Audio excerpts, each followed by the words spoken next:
cet après-midi à la clinique, j'ai fait beaucoup d'infiltrations. Et les gens, ils ont toujours un peu peur pour les infiltrations. Et franchement, des fois, je comprends pas trop. Alors, il n'y a pas infiltration et infiltration. Dans les infiltrations, c'est on prend une aiguille et on va aller injecter un produit, souvent un anti-inflammatoire, parfois autre chose, à côté d'un nerf, d'une articulation, d'un truc. Voilà, on met un produit anti-inflammatoire à côté d'un truc. C'est à peu près mon métier quand je fais des infiltrations. Et en particulier, c'est une infiltration d'une articulation du genou. Franchement, quand on le fait bien, ça fait pas mal du tout. Il y a, allez, une piqûre qui est située entre le moustique et la petite guêpe, et encore, hein, la petite guêpe qui met tout de suite de l'anesthésiant, donc on la sent pas. Donc moi j'étais là, il avait peur, c'était un grand gaillard d'une quarantaine d'années, qui était là, était tout contracté, tout stressé. Alors moi j'ai essayé de le rassurer, mais voilà, je lui ai dit attendez, vous allez voir, c'est pas grand chose. J'ai réfléchi dans ma tête comment je peux le rassurer, brandir la grande aiguille en disant regardez, c'est juste ça. Non, il me dit c'est une mauvaise idée. Donc j'ai commencé juste à lui parler pour que voilà, il pense à autre chose. Et zwip, j'ai mis un petit coup d'aiguille avec l'anesthésiant tout de suite. Il a juste et puis après 30 secondes, c'était réglé et il y a eu zéro douleur. Il m'a dit, il était sur le cul, il était là, oh, mais j'ai rien senti. Et il a fallu que je lui tourne l'écran et que je lui montre que j'avais mis le produit dans le genou, que le médicament a été bien injecté pour qu'il me croie que si, j'avais fait l'infiltration. Il était là, la dernière fois, j'ai eu trop mal et tout. Alors moi, malin, je lui ai dit, écrivez sur Google dans les commentaires les avis, que le docteur Kirchner, il fait pas mal quand il fait une infiltration, la plupart du temps.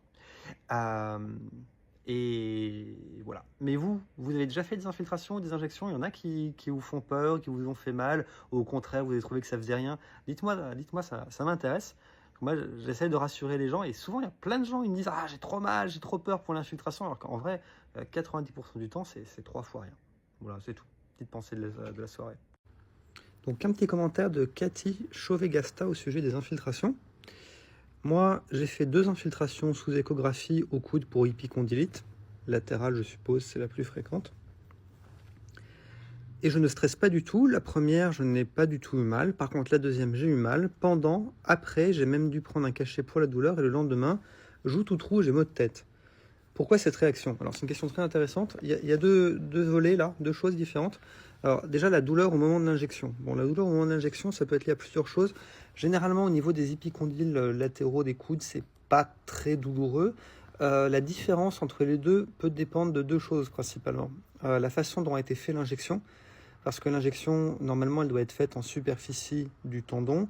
Si l'injection est injectée à l'intérieur du tendon, ce qui n'est pas souhaitable, ça peut être plus douloureux parce qu'il y a plus de résistance, on est directement au niveau de la zone inflammatoire.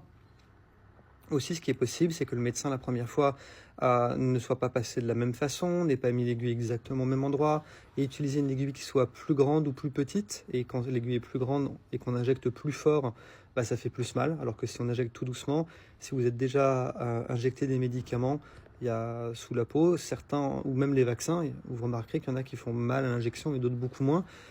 Ça, c'est lié à la substance. Si on part du principe que c'est la même substance du diprostène, j'imagine c'est celui qu'on utilise le plus souvent, qui est injecté. La différence, ça va être la position, la taille de l'aiguille et la technique d'injection. Bon, normalement, c'est pas censé faire une grosse différence. Par contre, pour ce qui est de la douleur ensuite et de la réaction, ce qui est possible aussi, c'est que l'épicondylite était plus inflammatoire au moment de la deuxième fois. Donc là, c'est pas un facteur lié à l'injection. Par contre, la réaction, la rougeur et les maux de tête liés à l'injection de corticoïdes, ça c'est facile à expliquer. Les corticoïdes, quand on les injecte comme ça autour des tendons, dans les articulations, ce genre de choses, il y en a normalement une petite quantité qui va diffuser dans l'organisme. Vu que c'est des médicaments corticoïdes, si vous avez déjà pris des comprimés, ça va pouvoir faire monter la tension artérielle, ça peut dérégler le sommeil pendant un jour ou 2 à cause de l'effet systémique du médicament.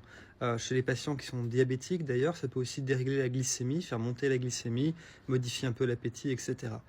La sensibilité à ce genre de choses est très variable d'un individu à l'autre, ça dépend de la dose et ça dépend aussi de la façon dont ça a été injecté. Parce que si le médicament a été injecté dans une zone très inflammatoire avec beaucoup d'hypervascularisation, une augmentation de la microcirculation locale, c'est possible que plus de médicaments soient passés dans le sang.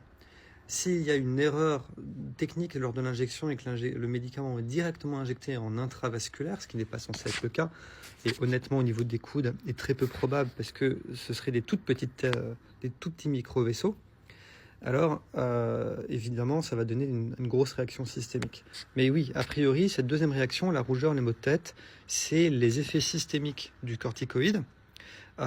Et dans votre cas, peut-être simplement que le médicament a été injecté trop profondément dans le tendon, que ça a provoqué la douleur au moment de l'injection, et vu que c'est dans une zone inflammatoire, qu'il y ait plus de médicaments qui soient passés dans le sang et qui aient provoqué cette réaction. Après, dans tous les cas, ce type de réaction est transitoire, elle n'est pas grave.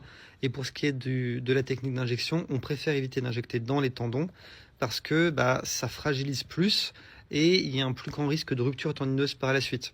C'est pour ça que normalement, au niveau des tendons épicondyliens, on doit les mettre pas trop en superficie, parce que si c'est sous la peau, vraiment dans la peau en fait, dans la peau, il y a un risque d'atrophie cutanée et une tache blanche qui peut parfois être définitive. Ça doit être mis pile entre la peau et le plan des tendons. Et si c'est mis trop profondément dans les tendons, ça fait mal.